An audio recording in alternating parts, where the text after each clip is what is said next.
तुम्ही जर तुमच्या पत्नीचा वाढदिवस विसरलात तर तुम्हाला कोणत्या प्रसंगाला सामोरं जावं लागतं याची अनेकांना कल्पना असेल। मात्र जगात असा एक देश आहे जिथं पत्नीचा वाढदिवस विसरणाऱ्या पतीला थेट जेलमध्ये टाकलं जातं। कोणता आहे हा देश? चला पाहूयात।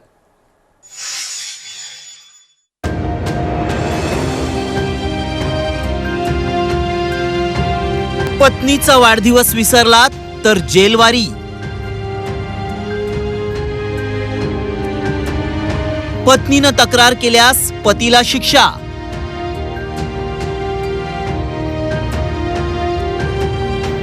सामोआ देशात अजब कायदा।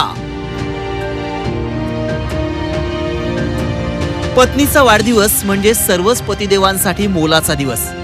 जर चुकूनही पतिदेव वाढदिवसाची तारीख विसरला तर त्याची काही खैर नाही। प्रशांत महासागरातील सामोआ देशात तर अजब कायदाच आहे। इथं एखाद्या पतीनं छोटीशी जरी चूक केली तरी त्याला थेट जेलवारी करावी लागते।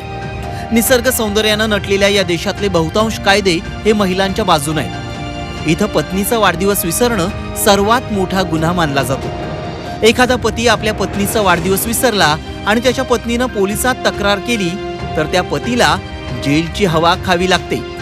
अर्थात कायद्यात पुरुषांच्या बाजूने देखील एक जमेची बाजू आहे। सुरुवातीला पत्नीचा वाढदिवस विसरणाऱ्या पतीला केवळ समज दिली जाते, मात्र दुसऱ्यांदा त्यानं ही चूक केली तर मात्र त्याची जेलवारी अटळ असते। सुदैवानं भारतात तरी असा कायदा अस्तित्वात नाही, नाहीतर इथल्या पतिदेवांना किती वेळा जेलवारी करावी लागली असती याचा विचार न केलेलाच बरा। ब्युरो रिपोर्ट, झी 24 तास।